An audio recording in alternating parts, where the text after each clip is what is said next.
the Honourable Minister of Finance and the Public Service, Dr. Nigel Clarke, delivered the 2024-2025 opening budget presentation on Tuesday, March 12.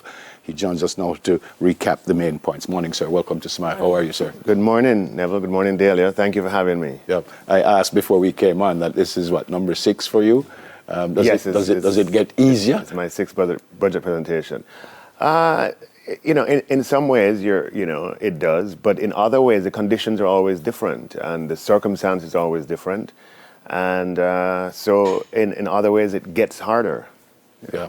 All right. Some of the main points that I noticed: personal income tax threshold, 200,000 more. The reason behind that would be? Right. So what we did, we wanted to introduce revenue measures that would leave people with some more funds. But it was important that we looked at the entire spectrum of the taxpaying public and not just one part of it.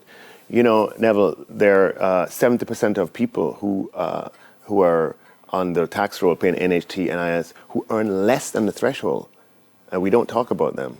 Yeah. So it was important to address them. It was also important to address the pensioners who are over 55 and over 65 years old. We often don't talk about them either. So the resources that we had, we were able to allocate in a way that persons across that entire spectrum were able to benefit. So you look at the entire picture, if I may, starting with the seniors. Their threshold was last adjusted in 2009, 15 years ago. It was $90,000. It's called a pension exemption and an age relief exemption of $90,000. So we moved that from each of those 90,000s, we moved to $250,000. So that combined with the 1.5 to 1.7, persons who are pensioners who are over 65 years old, their threshold is now 2.2 million. Pensioners have fixed income. They retired years in the past. Jamaica was very unstable with smaller incomes. We have to address them. And what we're sending a message to our elders who went before us, who paved the way for us, that we care about them, we care about their issues. Next vulnerable group would be those who are on the lower end of the income spectrum. There, as I said, 470,000 Jamaicans, or 70% of the persons on the tax payroll earn less than 1.5 million. Your janitors, your cashiers, your persons on the factory floor, your persons in maintenance or in landscaping, persons who tend to rooms in hotels, persons who are restaurants and bartenders and security guards. Yeah? And we said, look, what we're going to do is we're going to do for the very first time a reverse income tax credit, which provides, once you are compliant, the government says, look, you're eligible for a reverse income tax credit of $20,000.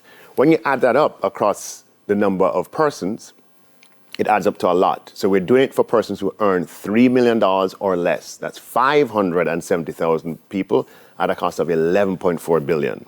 So $11.4 billion to persons under $3 million, $1 billion to the seniors. That's what their threshold adjustment costs.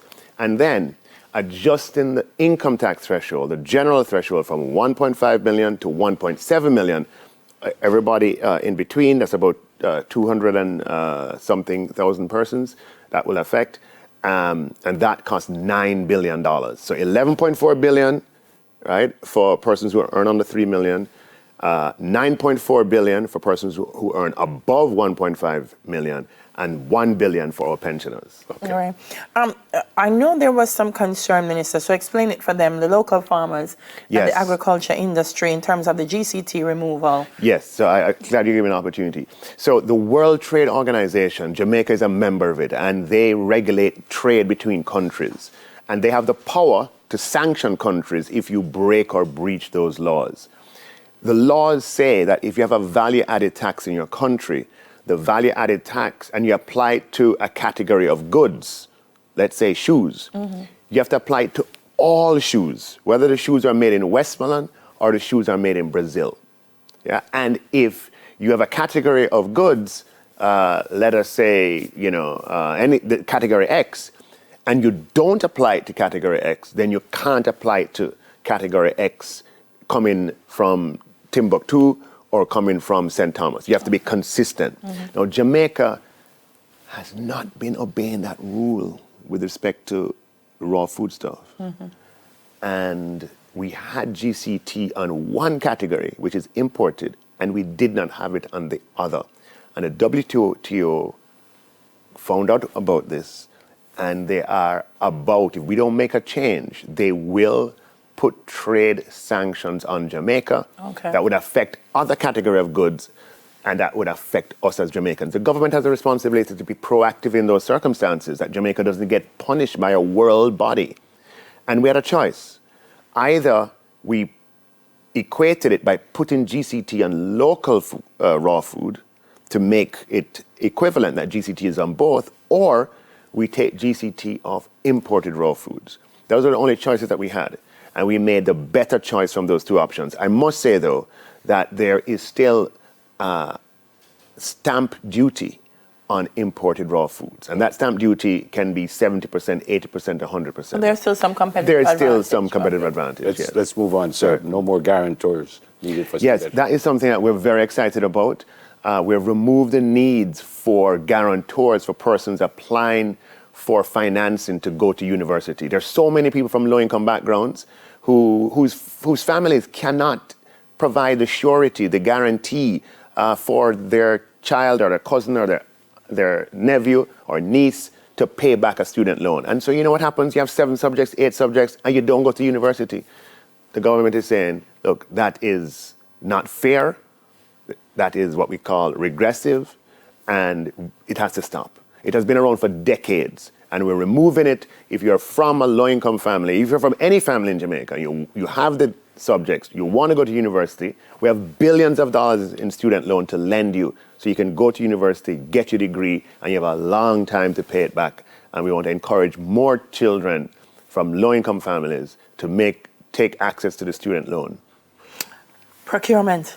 Yes. That's another point. The rules have been relaxed a bit to cut down on red tape, I suppose. Yes. But how do we ensure when we do that there is still some amount of accountability, that people believe that integrity is being maintained when it comes to procurement? Right. So first of all, it hasn't happened yet. It is what we are proposing to do. Look, Delia, a government has to procure lots of goods and services in order to deliver to the citizens. The data on procurement, which we're able to have now because we have the system electronic, shows us that things are taking far too long to get done. I presented the statistics, and the people of Jamaica are crying out and said, look, we want to be faster to deliver the water and the roads and the garbage and the schools and the hospitals. We want it to be faster. And one of the bottlenecks has been just how long procurement takes. What we have done is to take an analytical look at the system, and we're making what we call soft changes in guidelines and procedures, but hard changes in thresholds. When it comes to the thresholds, we're adjusting thresholds that have been around for a decade. So what was $1.5 million 10 years ago, or more than 10 million 10 years ago, is due for a substantial adjustment. So we have taken something that was set at 1.5 million as a threshold 10 years ago, and we have moved it up to $3 million. Yeah, that's what we've done. Mm-hmm. And we're proposing as well to move other thresholds in a similar manner that takes account of the passage of time. I want to just give you, I sat at a dinner when the president of Rwanda came, had a dinner at King's House. I sat beside the Minister of Finance of Rwanda, and he shared with me something. He said, in our country, Rwanda is, they're known as being extremely advanced in their achievements economically and socially. He said to me, in our country, the procuring officer has no threshold limits. Wow. They can procure from a pin to a battleship. However, if they, shall I use the phrase, if there's skullduggery, we come down with a ton of bricks, and we have the investigative authorities that assure that happens. And that's one of the reasons why they are moving so fast in developing their country. Now, we have made an investment to put over $1 billion into an integrity commission and into an apparatus. We have MOCA, FID, etc. We invest heavily in the institutional framework to discover real skullduggery. And we must get a return for that. And a part of the return that we need to get for that is a change in the culture that has a bias towards getting things done, with the confidence and the knowledge that if people are up to no good, they're gonna get caught. Okay. Yeah. We're out of time, sir. No new taxes? No new taxes for the 7th year. We're increasing allocations to PATH by 30%, allocations to the social pension by 64%. 100 new buses for the JUTC coming this year, 50 new garbage trucks coming this year. We have a program, $11 billion over the next to 2027, 28 to roll out brand new tax offices across the country. For the first time in our independent history, 4 new hospitals being built this year at the same time. One of them being a modernization, Cornwall Regional, brand new Spanish Town Hospital, brand new Western Adolescent Hospital, a brand new, I think it is 6-story hospital complex at the University Hospital of the West Indies, which broke ground this year, and the modernization of Cornwall Regional. That hasn't happened before. We are leveraging economic stability in the people's interest and putting together the largest program of public investment that we have seen to improve standards of living and to make life easier and more comfortable for Jamaicans. Thanks for coming. You left the duty-free threshold. Quickly, sir. Yeah, quickly. We are moving the threshold on importation of goods from $50 US dollars to $100 US dollars. So a lot of people import from Shein and from Amazon, but we're saying you can do so without, being, we're making it so you can do that easily, yeah? 20% of declarations at the port are for things under $100, but there's only 0.5% of the revenue to the state. And we're also we're doubling the passenger threshold. When you come off the plane and you buy your goods, we're saying to you, look, it used to be $500 US dollars, it's now $1,000 US dollars. We want to ease congestion at the port, go in your no goods to declare line with your $1,000 worth of things that you were able to acquire. We're improving the country, using the stability to benefit the people of Jamaica. God bless you and your family, sir. Thank you. Thank you for having me, Neville and Delia. Our pleasure, sir. God bless. The Minister of Finance and the Public Service, Dr. the Honorable Nigel Clarke. All right, folks, when we come back, preserving Jamaica's built heritage. Daily will have that one. Stay with us, please. Soon come.